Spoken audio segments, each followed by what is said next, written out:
did you last have something to eat? Can't remember. Today? You had something today? No, never had nothing today. Been round all the bakers. Threw me out.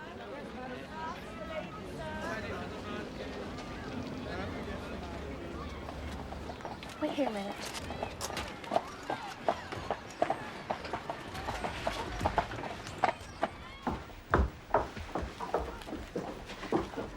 Yes, dear. I was just wondering, have you by any chance lost a 4-penny piece? Where'd you find it? Just outside in the gutter. It's yours, then. Finders keepers. Thank you. Did you want to buy something? Yes, I'll have 4-penny buns, please. 4 buns. Right you are, dear.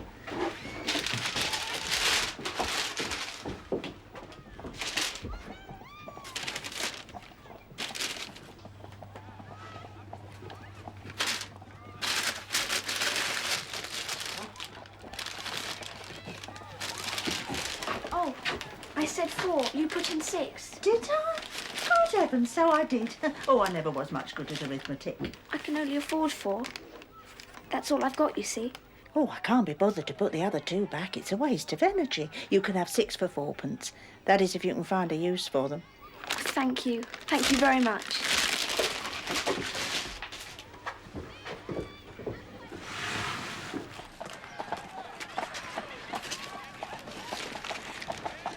Would you like a bun? Nice and hot. What do I have to do? Nothing. Just eat it.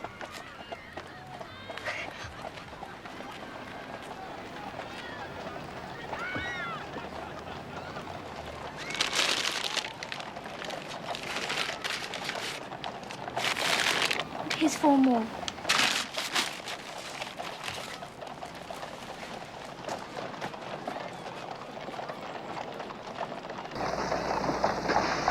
Yeah, that little girl. How many buns did she give you?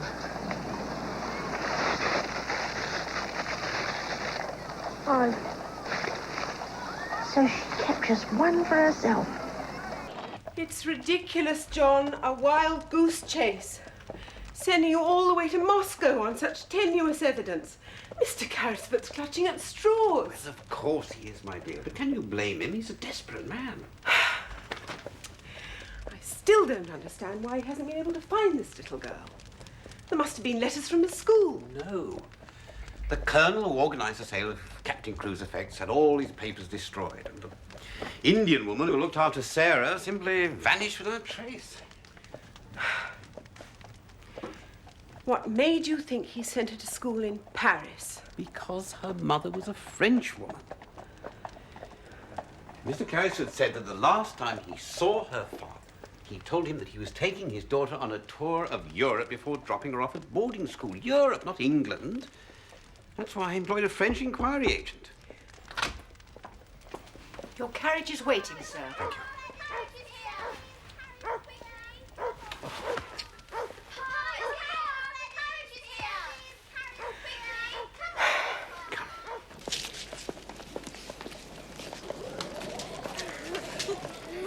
Will Moscow be covered with snow, Papa? Will you drive in a droshky? Probably. Shall you meet the Tsar? Shall you ask him to help you look for the little girl? Well, I rather think the Tsar will have more important things to do. Will you send us pretty picture postcards of the Cathedral Square and Ivan the Terrible Throne and the Great Kremlin Palace? I will send you cards the very second I arrive. Now, run back in, because you'll all catch cold. Don't forget, I love you. Bye.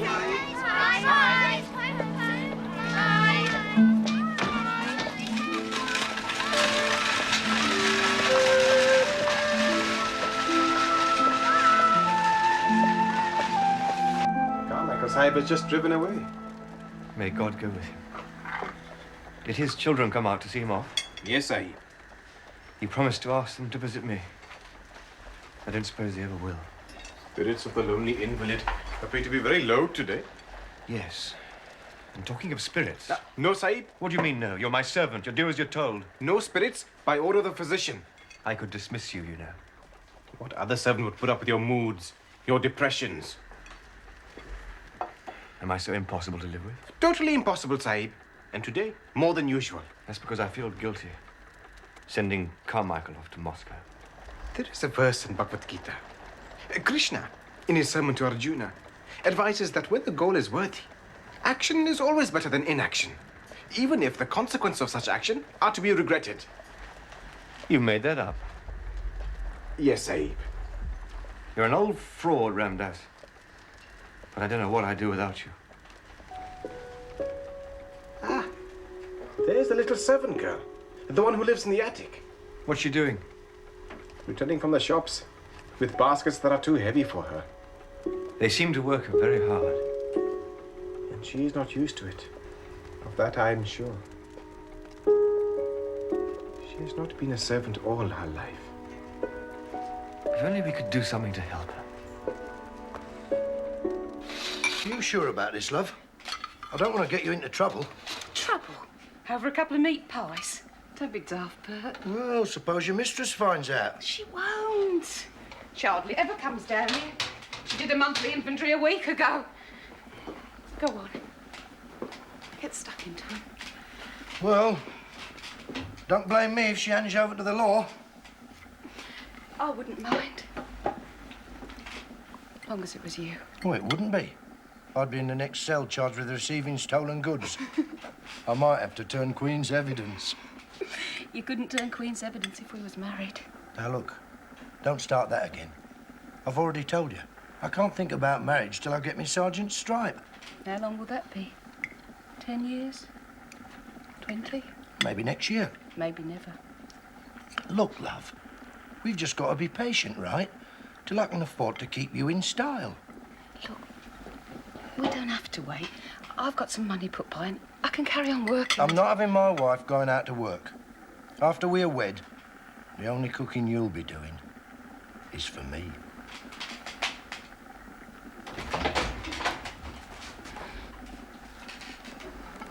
Late again? What's the excuse this time? Raw carriage got stuck in the mud, did it? Where's the change? This all? What'd you do? Buy yourself another diamond mine? I wrote down how much everything cost. You can see for yourself. All right. You can knock off now. Got to them books of yours? Can I just have something to eat? There's some bread in the larder. Bread? But I've had nothing but bread since yesterday. Well, I'm not cooking out a meal specially for you.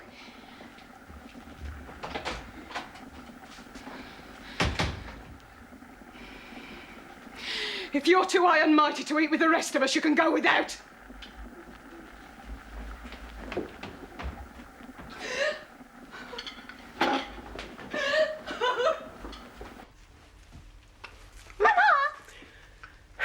Yes, Donald? Did you see the little girl who is not a beggar? She was standing on the pavement when Papa left, watching us, as if... As if what? As if there were a pane of glass between us. And she was on the outside, looking in. She probably has no family of her own, poor child. Like the little girl Papa has gone to look for. Yes, Why should she be in Russia? because that's where her foster parents live. But she's an English girl. Her foster parents are Russian. And Papa believes they took her back to Moscow. From France? Yes, she was at school in Paris. Why couldn't she keep being at school in England? I don't know. Ask Mr. Carrisford.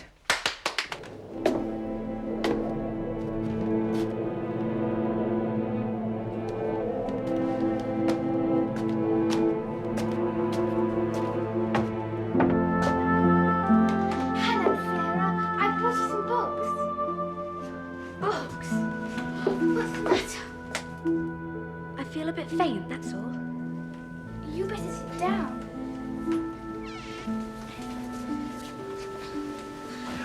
You do look tired these days. So pale and thin. Oh, I know. It's all this rich prison food, all the cakes and trifles and jellies. What? Nothing. Have a look at these books.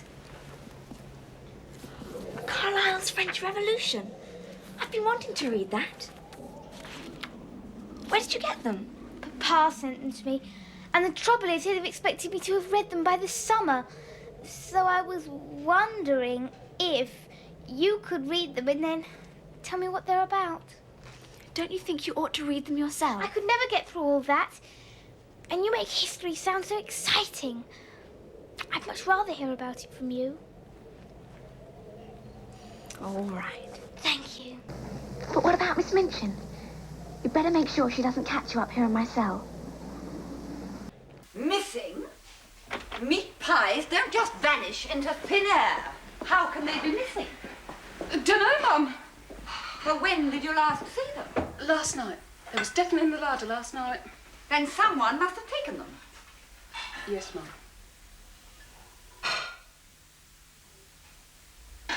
The Bastille held about 70 or 80 prisoners.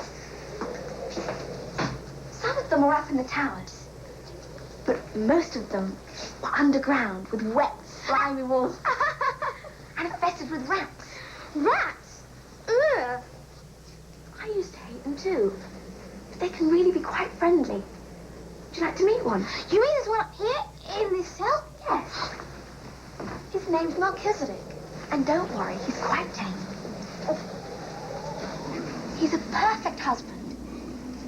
He eats the smaller crumbs himself and takes the bigger ones back to Mrs. Melchizedek so she can make a crumb stew.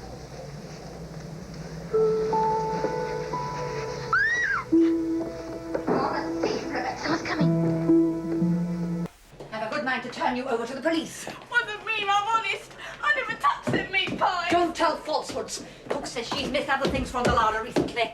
You ought to go to prison. I never took nothing, not even when she sent me to bed without no supper. Please, Mum, you can't believe It's me. no use, Rebecca. Your infamy has been discovered. Now go to your room for the rest of the day. Cruel Tomorrow I will decide what It was Cook who stole those meat pies for that policeman of hers. I saw him eating them. Can't you say anything? Gorgon would never believe me. It's so unfair. Becky's so hungry sometimes she eats crust out of the ash barrel. She'd never dream of stealing anything.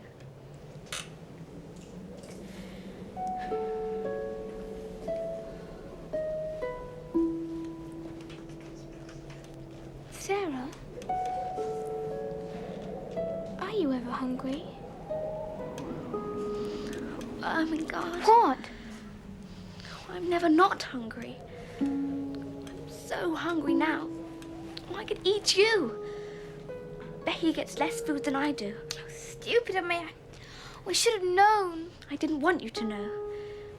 You thought of me as a beggar girl. We couldn't stay friends. Nobody could think of you as a beggar girl. You're wrong. A little boy gave me this sixpence because he thought I was in need of charity. I know. One of my aunts sent me a hamper of food yesterday.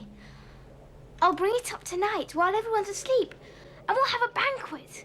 Can we invite the prisoner in the next cell? Of course.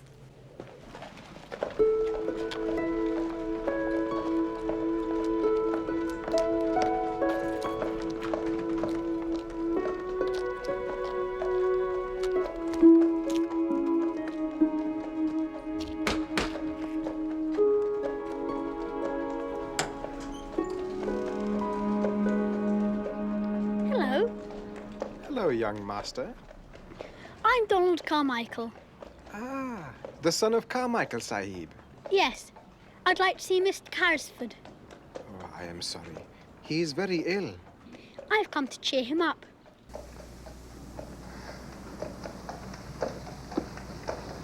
So, you've come to cheer me up, have you? That's right, sir. Do you care for some orange cordial? Donald, isn't it? Yes, sir. Some orange cordial for my young visitor, Ramdas. Sahib.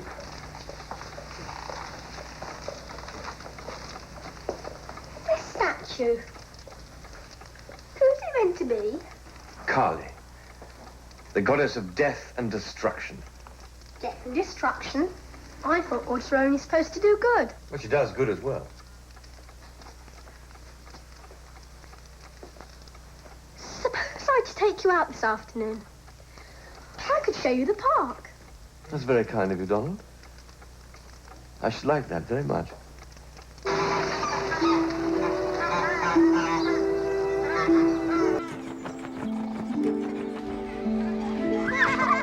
girl's father had a friend, you see. A friend who did him a great wrong. And I want to make it up to her. What sort of wrong, sir?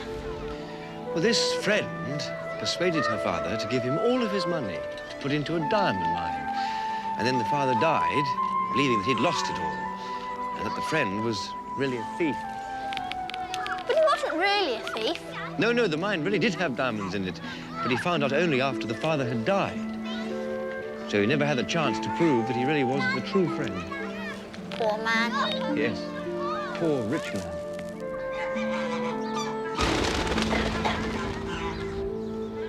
What I don't understand is why an English girl should go to school in France. Because her mother was French. But Papa said she was dead, so her father might have sent her to England, mightn't he? Europe. He said Europe. England's in Europe. You know there's a school next to your house. She might even be there. Oh, Donald. If only life were that easy. Why shouldn't it be? Because it never is. God doesn't make it easy for us to atone for our sins. It's all part of the punishment. There's a girl who works at that school. Little servant girl? Yes. Ram Dass has talked to her. Couldn't she be the one you're looking for? No, I'm afraid not. No headmistress would ever allow a captain's daughter to become a servant.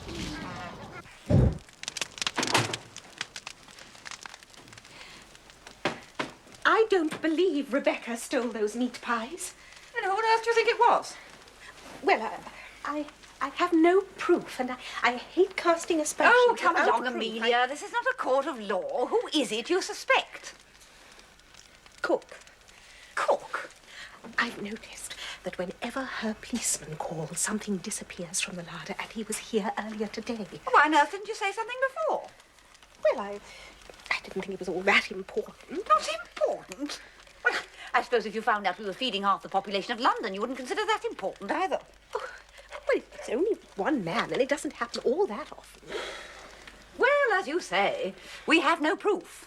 And I don't intend to upset Cook by making unfounded allegations. He made unfounded allegations against Rebecca. Very well. I shall withdraw them. I just hope your faith in her is not misplaced. Right, it's time to set the table. Set the table, miss? What with? Golden plates, of course. A proper banquet always has golden plates. Handle them carefully, Becky. They're extremely valuable. If you break one, the king and queen will be very cross. Right, miss. Now we need a garland of fresh flowers from the palace garden. And bring that crystal vase from the washstand. It'll do as a centerpiece. You mean this? Oh, really, Becky? Can't you tell the difference between a crystal vase and a silver flagon encrusted with precious jewels? Yes, that's it. But as this is a very special banquet, you'd better bring them both. There's only one thing missing. The food. The food is not our responsibility. It's being prepared by the royal chef down in the kitchen. No, a banquet is not a banquet without damask napkins embroidered by Spanish nuns. As it happens, I have just 3 left. Lovely. Must have taken them ages to embroider these. 5 years each. That's why they're so expensive. But in this palace, we don't worry about the expense. Palace, miss? I thought it was a cell. Oh, not tonight, Becky. Just for tonight. It's a huge banqueting hall. See the high vaulted roof and the minstrel's gallery. The log fire blazing in the open grate. The flaming torches casting shadows over the long oak dining table. You can't have cheap napkins in a place like this. No, I suppose not. But you know what I wish? What? I wish the royal chef would get a move on.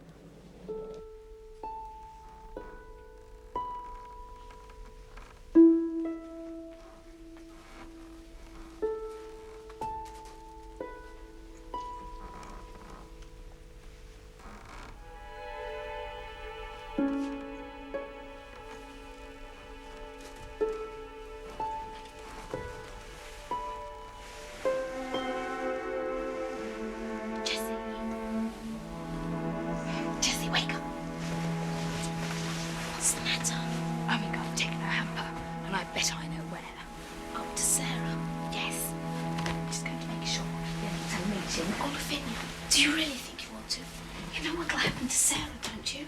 She'll be thrown out in the gutter, where she belongs. You really hate her? That much? I hate anybody who pretends to be what she isn't. She still walks around with her nose in the air, as if she's too good for the rest of us. Well, it won't be in the air much longer.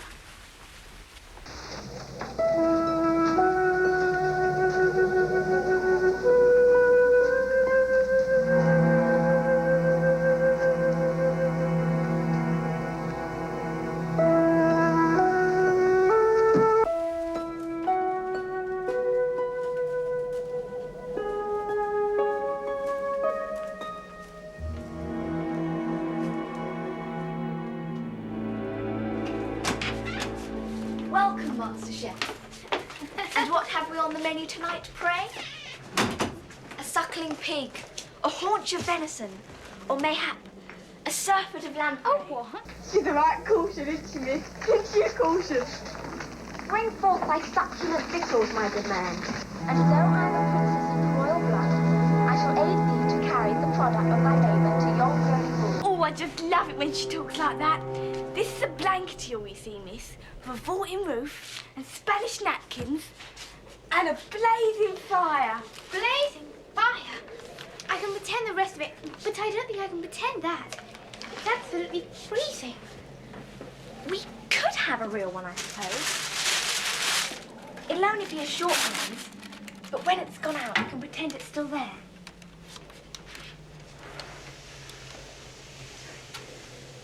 There. Oh, Sarah, you are clever. You can always make something out of nothing. When you have nothing, it's all you can do. And now, fair damsels, let us commence. I'm not a damsel. I'm a royal chef. Nonsense. You're the Princess Ermengarde of Aquitaine. And this is Rebecca, Duchess of Castile.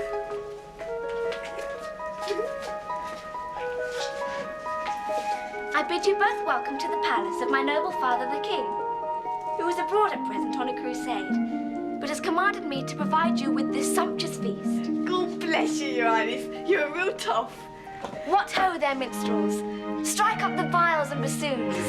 Make the rafters ring with music, and pray you honoured guests, begin.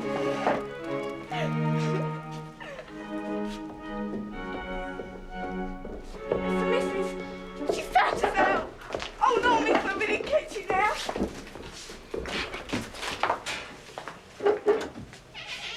What is the meaning of this? It's my fault, Miss Minchin. My aunt sent me a hamper of food, you see. So I suggested You suggested nothing, Ermengarde. You're far too stupid. I know whose suggestion this was. I was only having a party. Silence! You will leave my service at the end of the month. Now go to your room.